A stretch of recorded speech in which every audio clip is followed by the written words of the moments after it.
Hurry, hurry!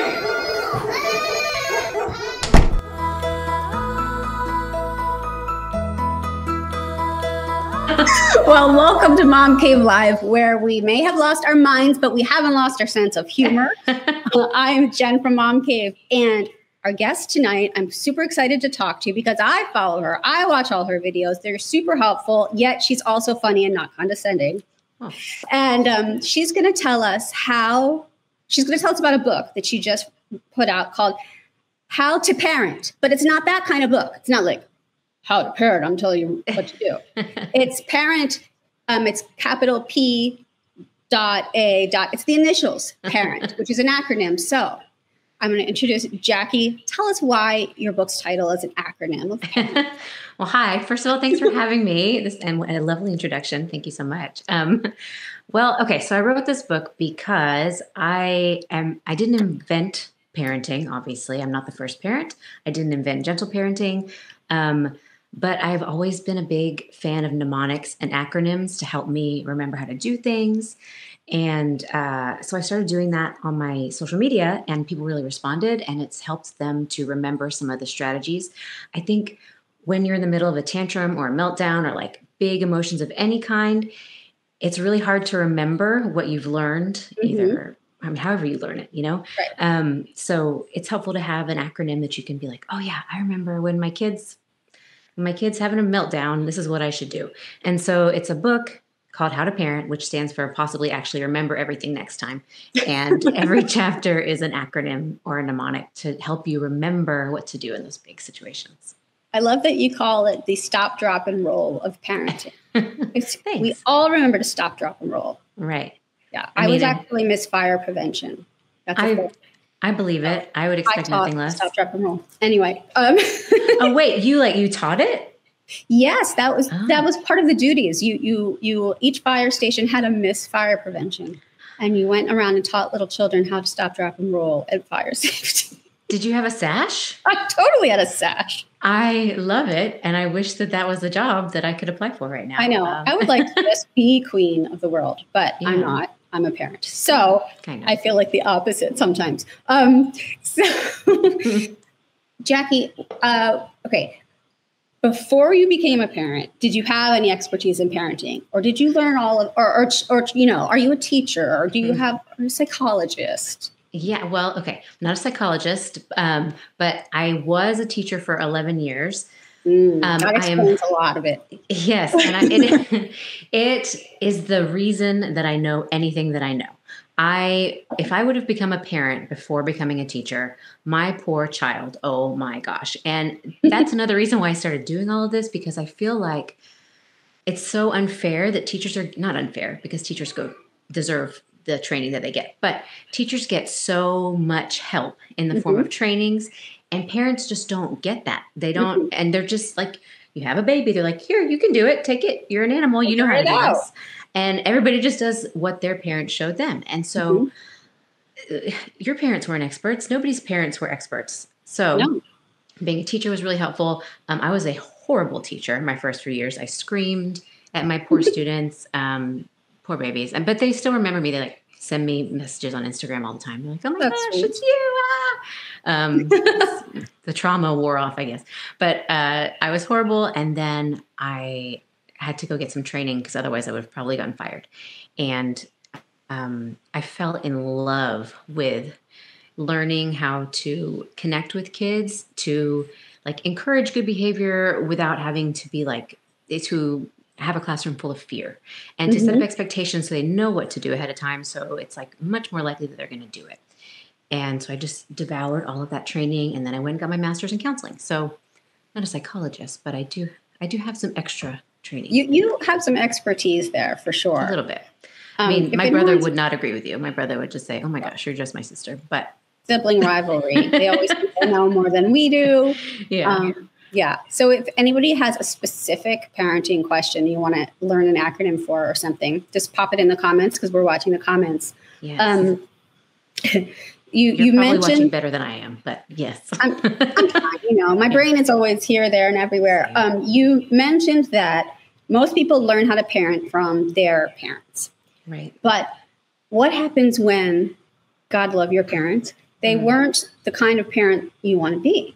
And I've struggled with that because there was a lot of spanking in my house. And so I always said, I will never spank my kids. I have not fully always lived up to that, but I try. And the whole like concept of gentle parenting, how do you work through like what you were taught and learn a whole new way of being? It is so hard. And I think one of the first things that you have to do is realize that you have to kind of reparent yourself through the process. Once you make the decision, it does take like time to learn what to do. And it takes time to learn what your triggers are.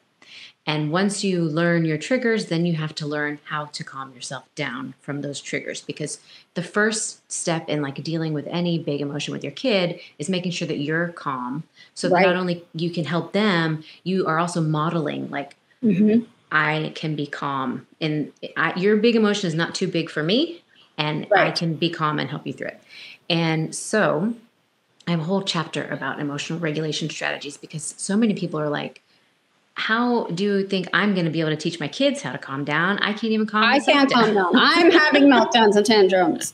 Same, honestly, same. And I had a big talk with my son this evening about it, because one of my big like activators, my big triggers is that when I'm running late, which happens a lot because I have ADHD and I have time blindness, when I'm running late, I get extra stressed. So other things thrown on top of that make me like really stressed out. So I was just telling him, I have this thing and it makes me stressed out and I need to take a deep breath. And for some people, just hearing the phrase, take a deep breath, is also triggering, because they're like, that doesn't help me. And you're probably right. It probably doesn't right away. And telling your kid to take a deep breath probably doesn't help them. But I mean, scientifically, if you do take some deep breaths, it will help. But there are lots of other things you can do if that is not the go-to for you. I really like reducing any sort of stimuli. Like if I can close my eyes, if you can wear like earplugs that kind of take some of the sound out, or if you can't do that, if you can just go into a darker room for a second, that helps me. Running cold water on your wrist helps me. Repeating a mantra, something like, he's not giving me a hard time, he's having a hard time. Just something, that can just take you out of that anger before you respond. So that's the first step. And then something's happening. Something's happening out there. I'm a real mom with a real child who's doing real things out there. Real children that could at any moment. Anytime. But I think it's okay. I don't know if I answered the question. I hope that I did. Yeah, you totally did. So what is your favorite acronym of all time for parent?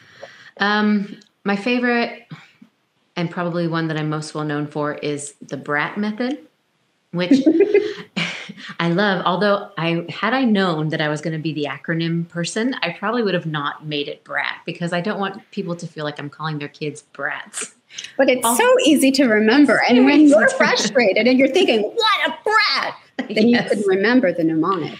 Exactly. And I try to make the mnemonic not just like a word. I try to make it relate to the situation. So like when your kid's having a meltdown, the acronym is SPACE, because they need space. They don't need you in their face at that time. So like the P.A.R.E.N.T method stands for breathe, which is what I just said. Calm yourself down. It doesn't have to be breathe, but calm down. R is recognize, and that is recognizing out loud what they are doing with their body. So you just threw that block across the room. Your eyebrows are scrunched. Your shoulders are up. You seem really mad. That's the A, is acknowledging the feeling. So you recognize what's going on with their body, and then you acknowledge what they're feeling, or at least guess. And if you're wrong, they'll tell you. I'm mad. I'm frustrated. Whatever they tell you. And then T is tame. So hopefully ahead of time, you've had a chance to work on some calm down strategies. I'm working right now on a calm down corner digital guide, because people are always asking me how to set that up and get that practice started with your kids. Yeah. But if you can just kind of like gesture at it, like, remember your calm down corner exists. Go calm down. Or, not like, get over there. It's not time out. It's a place if they would like to go. Yeah. Go calm down. Yeah. Or with my son, he really responds well to like, if I just hand him one of his stuffies. He doesn't have a stuffy that's like his thing, but if stressing out, I can hand him one, and he kind of uses it to wipe his boogers and just, the whole thing. That's his thing. And then the last T, it's a double T, brat, like Benjamin. And it stands for teach. And I added that one later. But that is something that you also add later. It's not something you do in the moment. When everybody's calm, you take a moment and you're like, hey, next time you're mad because your tower fell down, call me. I'll help you. Or, walk away for a minute and then come back and rebuild it. So it's just telling them what to do next time, basically. Yeah, that's been super important in our family. It's like the debrief later has always been a good thing. Like, what could you have done differently? What could I have done differently? Right. I'm also a big believer in apologizing to my kids. Like, okay, mommy was really stressed out and I did not mean to raise my voice. I'm sorry, but when that was happening, it makes me stressed out. So let's talk about that. And like in the debrief, sometimes we have to apologize. That is so powerful and so amazing that you're doing that. That's one of the best things you can do to teach your kids how to apologize. First of all, is like, oh, my mom apologizes when she does something wrong. Right. And then two, like taking that accountability makes the conversation so much easier. Like if you start a conversation with your kid after a big meltdown like that with like, I'm sorry I raised my voice, it disarms them. Like they're probably like worried that you're going to come in and shout at them. But if you apologize first thing, they're like, oh, okay, I'm not in trouble. This is okay. Where are we going? And they're ready to like listen a little bit more. So that's a great thing to do. That's a good one. We're in different stages of parenting. You have a little preschool child, right? Yeah, he just started kindergarten this year. Oh, kindergarten. Yes. Okay. Yeah. And my oldest is just turned 13. And I always say, like, it's, if you can't figure something out in parenting, just know it's a stage and that stage will pass. And then you'll be in the next stage and not know what to do. So I'm in the next stage of not knowing what to do of the teenager years. Now, I know you haven't personally gone through them yet, but do you have any acronyms that you think would be fitting to help me because I really need some help? I don't know if I have anything that's specifically written for teenagers other than, but that does give me somewhere to go in the future. Yeah, maybe a part two. And part two, yeah. I do have one for teaching kids how to apologize if you need that. What's that one? And let me just remember what the things are because now I can't remember it. Sorry. I get on the spot, I get a little bit nervous and I can't remember things. It's so much harder to remember things on the spot. Okay, so I have oops, and then I have how, which is setting expectations. I think that's helpful for everybody before you go into a new situation. Like, this is what I'm expecting out of you, just so that they can know what to do. Right. Here it is. It's right here on page 67. So the first O is own up to it. Don't try to pin the blame on the other person. And the other O is the other person's feelings, recognize them. P is make a plan for the future. And S is sorry. Say that.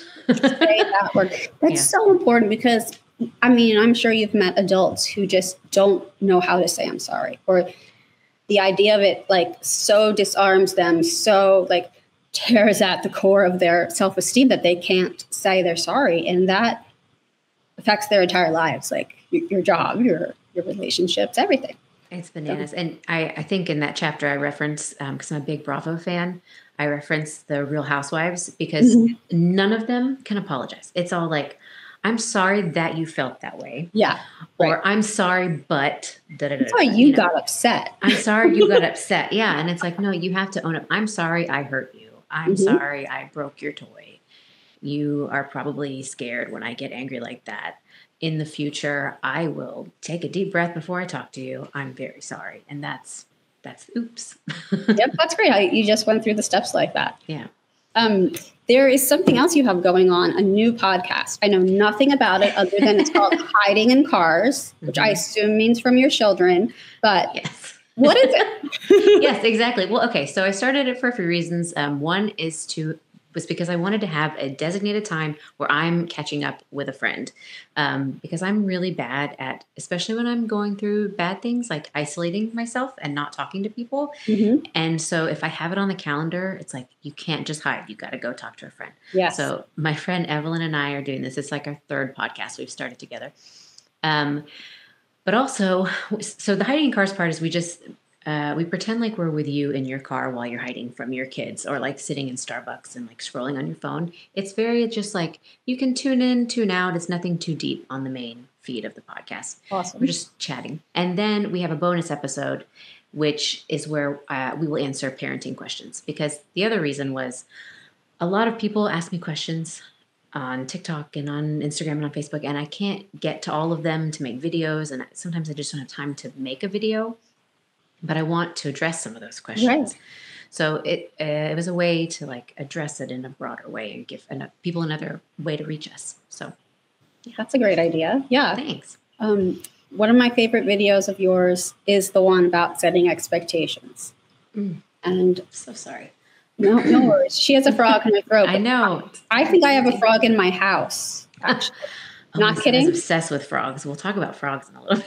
Yeah, we could do a whole thing on frogs, but there is a tiny little frog that was wedged between two parts of the sliding glass door a few hours ago. And we're like, oh, we have to find a way to get it out and let it out. And somebody closed the door. So now it's like in the inside part, and I don't know where it is. So after this, I'm going to go upstairs and frog hunt. Yeah. Are your kids frog lovers, or are they? Yeah, they're pretty cool with animals. My daughter loves every kind of animal, including snakes, which to me was like, what?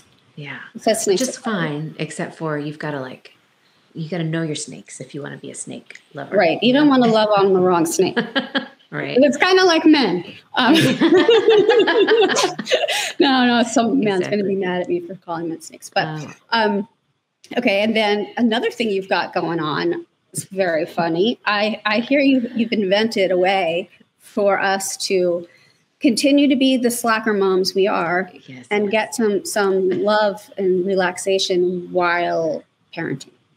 Yeah. My sister-in-law actually sent me a video of, and I think you've experienced this, of like a dad laying on the couch with a shirt with roads all over the back of it, and the kid is driving the car. She was like, you could totally make shirts like this. I have a shirt shop already. She's like, you could make shirts like this so people could stay part of the parenting game when they're like sick or tired or, whatever, when you want to participate, but you also don't have the energy to get up off the couch. And so I'm going to show you just a couple of them. This is a scavenger hunt t-shirt. So it's the name is Exhausty. It's short for exhausted. And then like you put this on, and then you lie on your tummy, and then you can like do four corners or bingo or whatever, straight line, blackout, and it's like something shiny, something that smells good, something soft. And they have to go find stuff. There's one with like a blank face that they have to make face and hair and stuff out of, or clothes from items that they find around the house.